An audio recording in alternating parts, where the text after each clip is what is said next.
Hello everyone, this is Pooja Sharma from Pooja Sharma classes.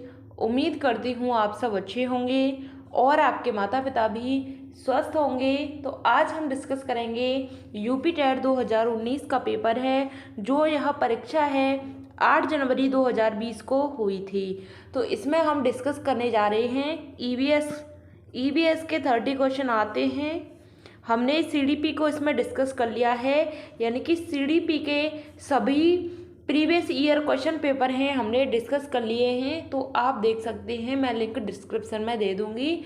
चलिए अब हम ईवीएस के क्वेश्चंस को सॉल्व कर रहे हैं। इसमें हमने जो लास्ट ईयर एग्जाम हुआ था और जो आपकी निरस्त परीक्षा हुई थी उसको डिस्कस कर लिया है। आज हम 2020 वाला आपका पेपर है उसे डिस्कस करेंगे। तो चलिए स्टार्ट करते हैं। आपने चैनल को सब्सक्राइब नहीं किया है तो चैनल को सब्सक्राइब कर लेना। हमने बहुत ही बेहतरीन तरीके से यूपी टेट की सभी क्लासेज हमने चलाई हैं और अब हम प्रीवियस ईयर क्वेश्चन पेपर कर रहे हैं। तो आप हमारे साथ जुड़ जाइए और अपनी तैयारी को बेहतर बनाइए। तो चलिए स्टार्ट करते हैं, ज़्यादा देर नहीं करते हैं।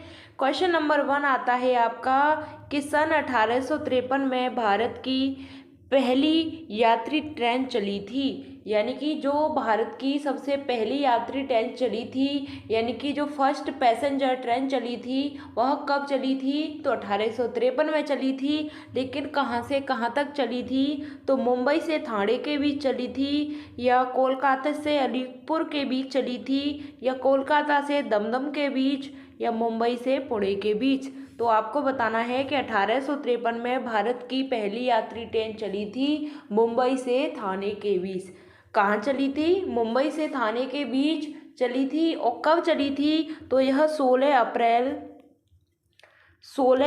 1853 में यह ट्रेन चली थी मुंबई से ठाणे के बीच। और इसने जो दूरी तय की थी, कितनी की थी? तो दूरी तय की थी इसने 34 किलोमीटर। 34 किलोमीटर की इसने दूरी तय की थी, मुंबई से ठाणे के बीच चली थी। 16 अप्रैल 1853 में 34 किलोमीटर दूरी तय की थी। नेक्स्ट क्वेश्चन आता है, क्वेश्चन नंबर 2 है आपका, एशिया का सबसे बड़ा पशु मेला आयोजित होता है। एशिया का सबसे बड़ा पशु मेला आयोजित होता है सोनपुर में, पुष्कर में, नासिक में, या हरिद्वार में। तो एशिया का सबसे बड़ा मेला कहाँ पर आयोजित होता है? तो सोनपुर में होता है। कहाँ पर होता है? सोनपुर में पशु मेला लगता है और यह सबसे बड़ा मेला होता है। यह कब लगता है? तो यह नवंबर दिसंबर में लगता है। नवंबर और दिसंबर में यह मेला लगता है। राष्ट्रीय एकता परिषद की स्थापना कब हुई थी? 1961 में, 1971 में, 1981 में, या 1951 में। राष्ट्रीय एकता परिषद की स्थापना कब हुई थी? तो 1961 में इसकी स्थापना हुई थी।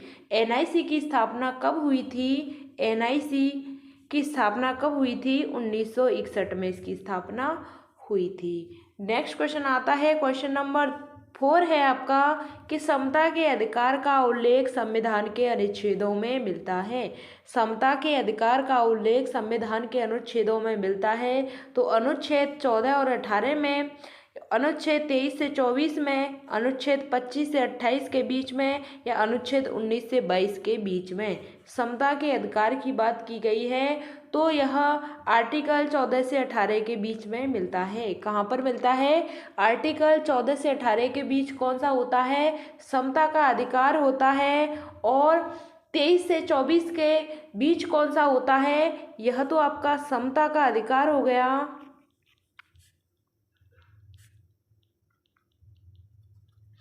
समता का अधिकार हो गया। और आपका 23 से 24 के बीच कौन सा है? शोषण के विरुद्ध अधिकार। शोषण के विरुद्ध अधिकार।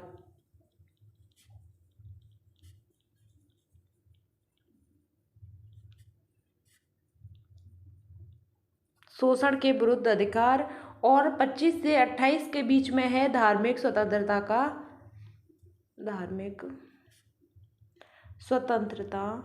का अधिकार। कौन सा है? धार्मिक स्वतंत्रता का अधिकार है। और 19 से 22 के बीच में कौन सा है? स्वतंत्रता का अधिकार। कौन सा है? स्वतंत्रता का अधिकार।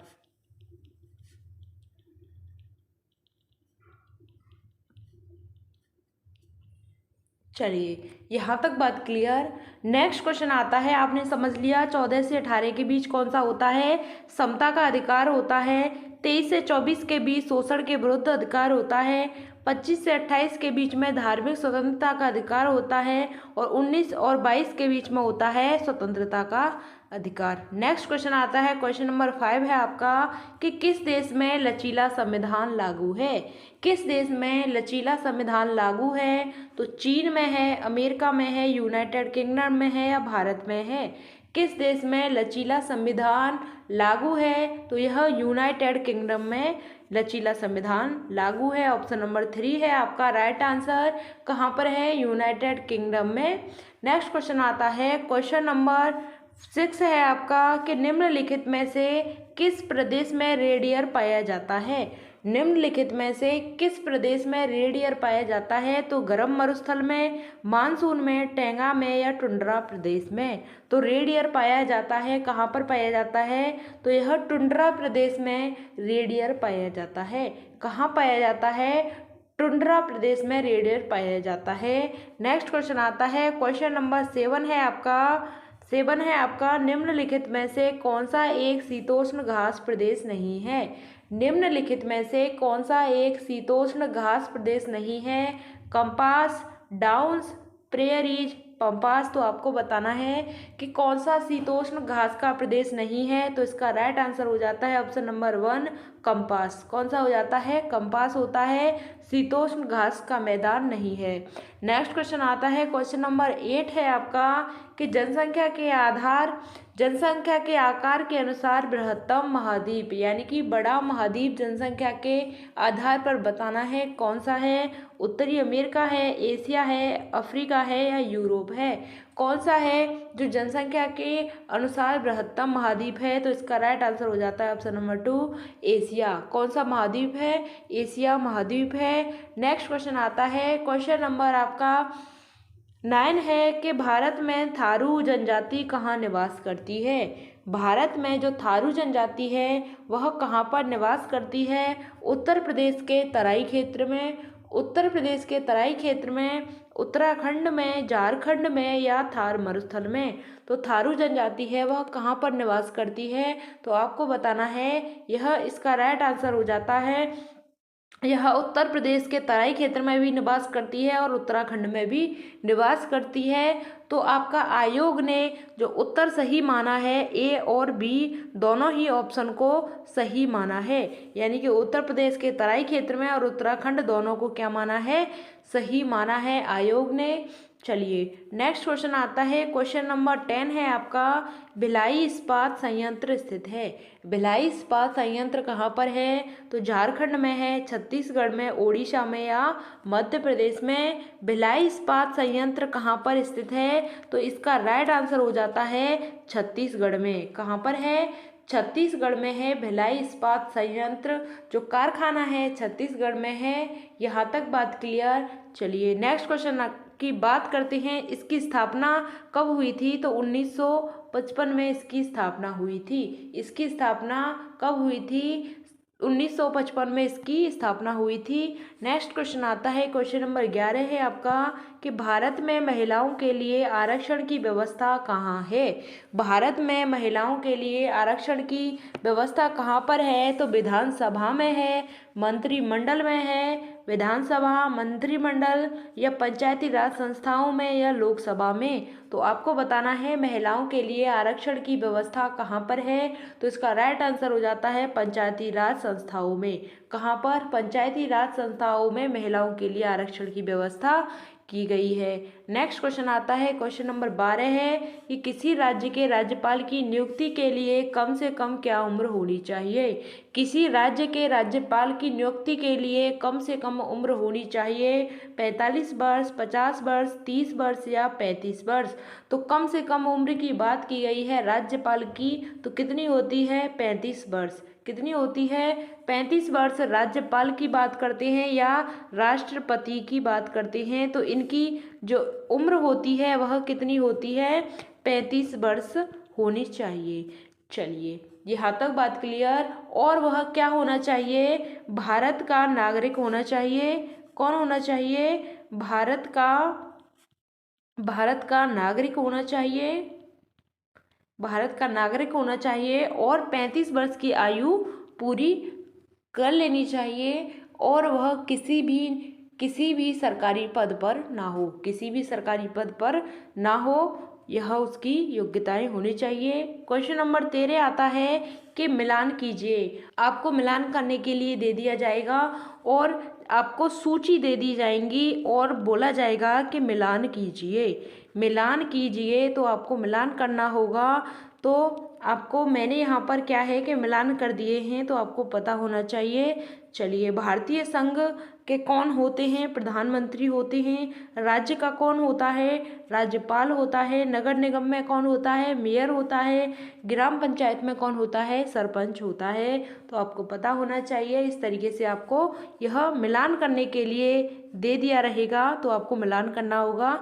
क्वेश्चन नंबर 14 आता है कि अनुच्छेद 356 का प्रथम प्रयोग कब और कहाँ हुआ था? तो केरल में हुआ था 1959 में, जम्मू कश्मीर में हुआ था 1956 में, या फिर मध्य प्रदेश में 1957 में, बिहार में या 1958 में। तो आर्टिकल 356 का प्रयोग कब और कहाँ पर किया गया था? तो केरल में किया गया था 1959 में। कब किया गया था? 1959 में किया गया था।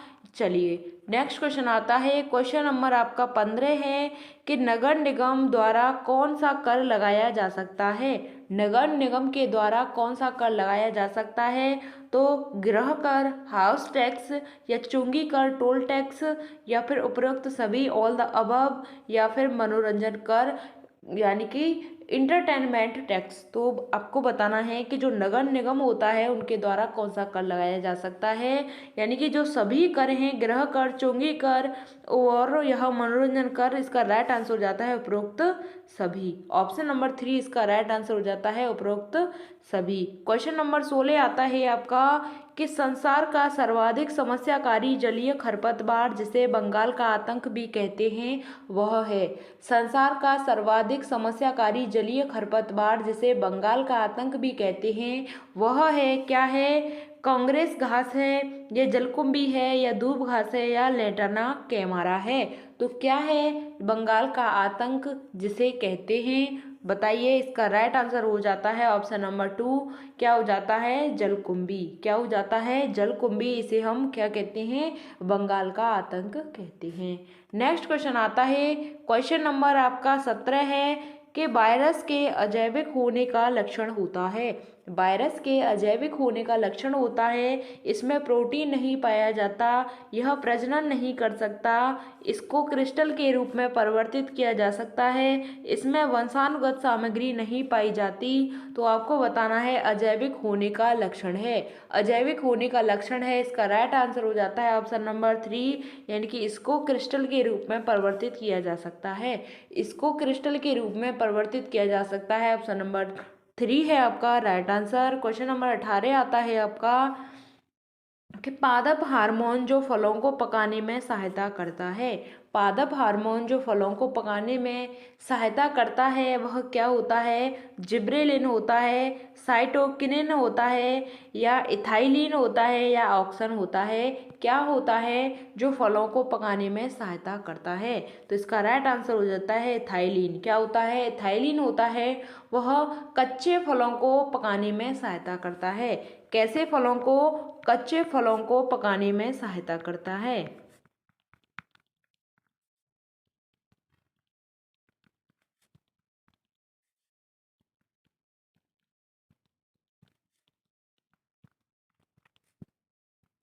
कच्चे फलों को पकाने में सहायता करता है। इसका राइट आंसर हो जाता है option number 3 ethylene. Question number आपका 19 आता है कि स्वतंत्र रूप से भूमि में रहने वाला अवायवीय जीवाणु जिसमें नाइट्रोजन स्थिरीकरण की क्षमता होती है वह है, यानी कि स्वतंत्र रूप से भूमि में रहने वाला अवायवीय जीवाणु जिसमें नाइट्रोजन स्थिरीकरण की क्षमता होती है वह होता है राइजोबियम, या क्लास्ट्रीडियम, या विब्रियो, या एजोटोबैक्टर। क्या होता है जिसमें नाइट्रोजन स्थिरीकरण की क्षमता होती है। तो इसका राइट आंसर हो जाता है ऑप्शन नंबर बी, क्लास्ट्रीडियम। क्या होता है? क्लास्ट्रीडियम होता है, जिसमें क्या होता है, नाइट्रोजन की स्थिरीकरण की क्षमता होती है क्लास्ट्रीडियम में। क्वेश्चन नंबर 20 आता है आपका कि किस प्रकार का डीएनए कोशिका में सामान्य रूप में पाया जाता है। किस प्रकार का डीएनए जिसमें कोशिका में सामान्य रूप से पाया जाता है। तो सी डीएनए, बी डीएनए, या फिर जेड डीएनए, या फिर ए डीएनए। तो क्वेश्चन नंबर 20 का आपको राइट आंसर बताना है। इसका राइट आंसर हो जाता है बी डीएनए। बी डीएनए कोशिका में सामान्य रूप में पाया जाता है, यानी कि नॉर्मली वह बी डीएनए होता है सेल्स में। चलिए नेक्स्ट बात करते हैं। क्वेश्चन नंबर आपका 21 आता है कि निम्न में से कौन अचल जीव का उदाहरण है। निम्नलिखित में से कौन है वह अचल जीव का उदाहरण है। तो लीच है, काइटन है, इक्नस है, या यूप्लेक्टेला है। क्या है? यूप्लेक्टेला है। क्या है इसका राइट आंसर? अचल जीव का उदाहरण यूप्लेक्टेला। क्या है? ऑप्शन नंबर 4 है यूप्लेक्टेला। यह क्या है? अचल जीव का उदाहरण है। नेक्स्ट क्वेश्चन आता है क्वेश्चन नंबर 22 से आपका कि प्रोटीन अणुओं की इकाई है। प्रोटीन अणुओं की इकाई है वसा अम्ल, अमीनो अम्ल, विटामिन, या ग्लूकोज। क्या है यह प्रोटीन अणुओं की इकाई? तो इसका राइट आंसर हो जाता है अमीनो अम्ल। क्या है? ऑप्शन नंबर 2 इसका राइट आंसर हो जाता है अमीनो अम्ल। क्वेश्चन नंबर आपका 23 आता है कि निम्न में से कौन सा अंग पादप कोशिका में अनुपस्थित होता है। निम्न में से कौन सा अंग पादप कोशिका में अनुपस्थित होता है। लवक, रिक्तकाएं, तारककाय, या सेल्यूकोस कोशिका भित्ति। तो आपको बताना है कि कौन सा अंग कोशिका में एब्सेंट होता है। तो क्या होता है? लवक होता है, रिक्तकाएं होती हैं, या तारककाय होता है, या सेल्यूलोस कोशिका भित्ति होती है। तो इसका राइट आंसर हो जाता है ऑप्शन नंबर 3, तारककाय। क्या होता है? तारककाय का मतलब होता है सेंट्रोसोम। क्या होता है? सेंट्रोसोम इसका नाम होता है। इसे इंग्लिश में बोलते हैं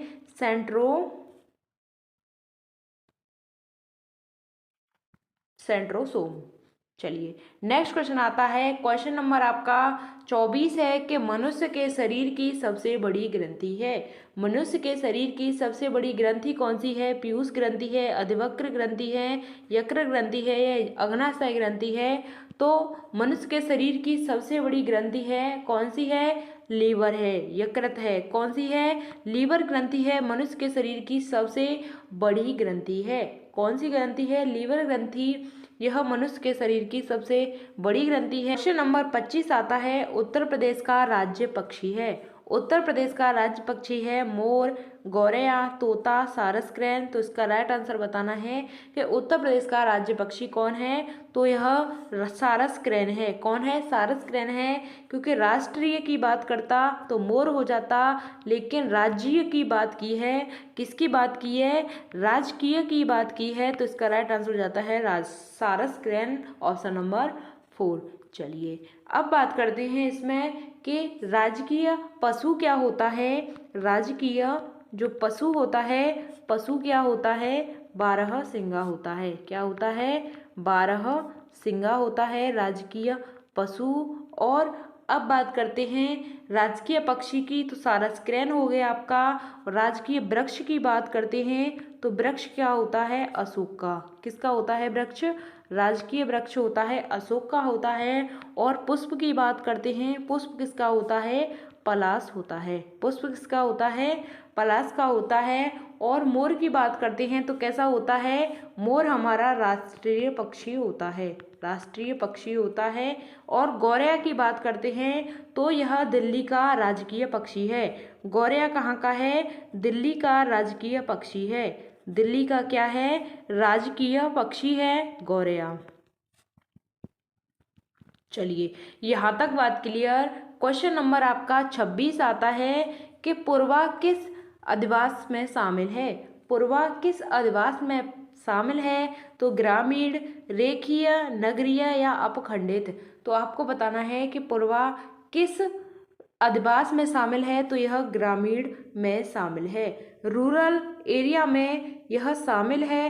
कौन? पूर्वा। चलिए नेक्स्ट क्वेश्चन आता है, क्वेश्चन नंबर 27 है कि कौन सा ज्वालामुखी पर्वत है। कौन सा ज्वालामुखी पर्वत है, यूराल, अपलेसियान, किलिमंजारो या अरावली। तो कौन सा ज्वालामुखी पर्वत है, इसका राइट आंसर हो जाता है ऑप्शन नंबर 3 किलिमंजारो।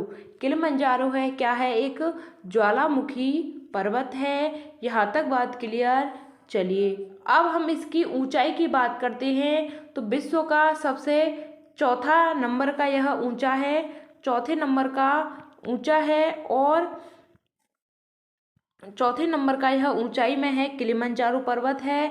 अब बात करते हैं इसकी जो ऊंचाई है कितनी है, इसकी ऊंचाई की बात करते हैं। तो ऊंचाई है इसकी 5,882 मीटर।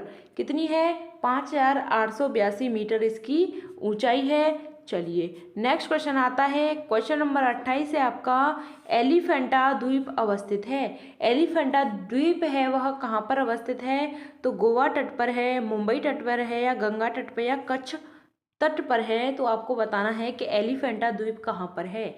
एलिफेंटा द्वीप कहाँ पर है, तो यह मुंबई तट पर है। कहाँ पर है, ऑप्शन नंबर 2 इसका राइट आंसर हो जाता है, मुंबई तट पर है। क्वेश्चन नंबर 29 आता है कि मानसूनी वन पाए जाते हैं जहां वर्षा होती है। मानसूनी वन पाए जाते हैं जहां पर वर्षा होती है।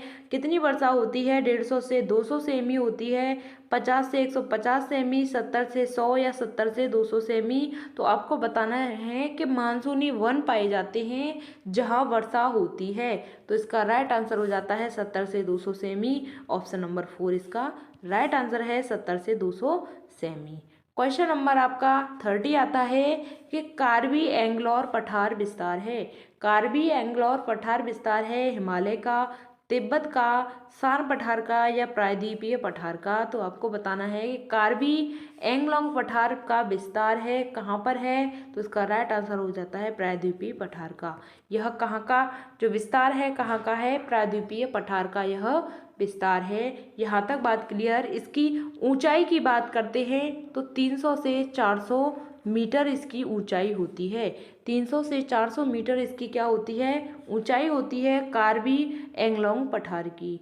यहाँ तक बात क्लियर। यहाँ तक हमने 30 क्वेश्चन कंप्लीट कर लिए हैं। अगर आपको कोई भी डाउट होता है तो आप कमेंट के माध्यम से पूछ सकते हैं। चलिए मिलते हैं आपको आगे की नेक्स्ट वीडियो में। अगर वीडियो आपको पसंद आती है तो इसे लाइक कर देना। चैनल को सब्सक्राइब नहीं किया है तो चैनल को सब्सक्राइब कर लेना। मिलते हैं आपको आगे की नेक्स्ट वीडियो में। तब तक के लिए थैंक्स फॉर वॉचिंग। जय हिंद, वंदे मातरम।